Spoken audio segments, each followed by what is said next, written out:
حضرت ابو ہریرہ رضی اللہ تعالیٰ عنہ نے فرمایا کہ ایک شخص نبی صلی اللہ علیہ وسلم کے سامنے کھڑا ہوا اور اس نے صرف ایک کپڑا پہن کر نماز پڑھنے کے بارے میں سوال کیا۔ آپ صلی اللہ علیہ وسلم نے فرمایا کہ کیا تم سبھی لوگوں کے پاس دو کپڑے ہو سکتے ہیں؟ پھر یہی مسئلہ حضرت عمر رضی اللہ تعالیٰ عنہ سے ایک شخص نے پوچھا تو انہوں نے کہا جب اللہ تعالیٰ نے ہمیں فراغت دی ہے تو تم بھی فراغت کے ساتھ رہو۔ آدمی کو چاہیے کہ نماز میں اپنے کپڑے اکٹھا کر لے۔ کوئی آدمی تہبند اور چادر میں نماز پڑھے، کوئی تہبند اور قمیص، کوئی تہبند اور قبا میں، کوئی پاجامہ اور چادر میں، کوئی پاجامہ اور قمیص میں، کوئی پاجامہ اور قبا میں، کوئی جانگھیا اور قبا میں، کوئی جانگھیا اور قمیص میں نماز پڑھے۔ ابو ہریرہ رضی اللہ تعالیٰ عنہ نے کہا کہ مجھے یاد آتا ہے کہ آپ نے یہ بھی کہا کہ کوئی جانگھیا اور چادر میں نماز پڑھے۔ صحیح بخاری حدیث نمبر 365۔ ابن عمر رضی اللہ تعالیٰ عنہ نے فرمایا کہ رسول اللہ صلی اللہ علیہ وسلم سے ایک آدمی نے پوچھا کہ احرام باندھنے والے کو کیا پہننا چاہیے؟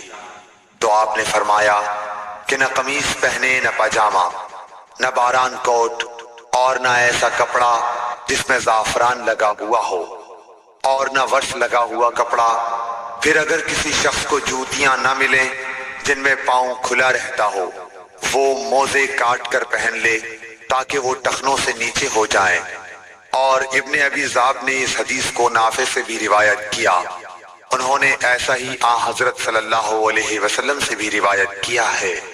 صحیح بخاری حدیث نمبر 366۔ عبید اللہ بن عبداللہ بن عتبہ نے ابو سعید خدری سے روایت کیا ہے کہ نبی کریم صلی اللہ علیہ وسلم نے سما کی طرح کپڑا بدن پر لپیٹ لینے سے منع فرمایا، اور اس سے بھی منع فرمایا کہ آدمی ایک کپڑے پر اجتباء کرے اور اس کی شرمگاہ پر علیحدہ کوئی دوسرا کپڑا نہ ہو۔ صحیح بخاری حدیث نمبر 367۔ اعرج ابو ہریرہ رضی اللہ تعالیٰ عنہ سے نقل کرتے ہیں کہ نبی کریم صلی اللہ علیہ وسلم نے طرح کی بیع و فروخت سے منع فرمایا، ایک تو چھونے کی بیع سے، دوسرے پھینکنے کی بیع سے، اور استعمال السما سے جس کا بیان اوپر گزرا، اور ایک کپڑے میں گوٹ مار کر بیٹھنے سے۔ صحیح بخاری حدیث نمبر 368۔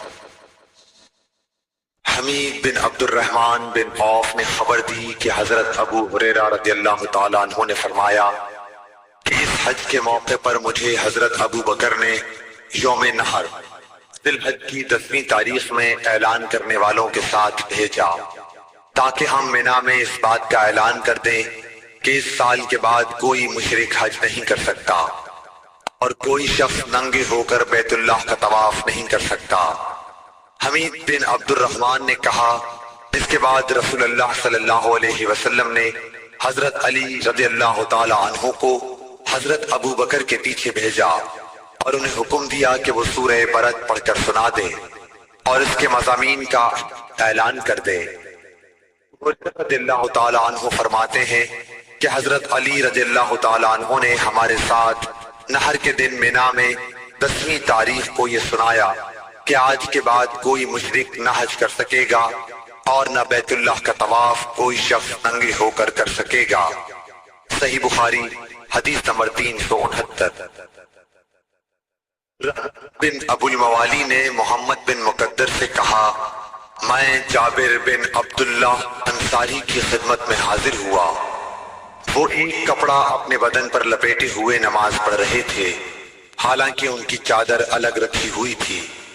جب آپ نماز سے فارغ ہوئے تو ہم نے کہا اے ابو عبداللہ آپ کی چادر رکھی ہوئی ہے اور آپ اسے اوڑھے بغیر نماز پڑھ رہے ہیں۔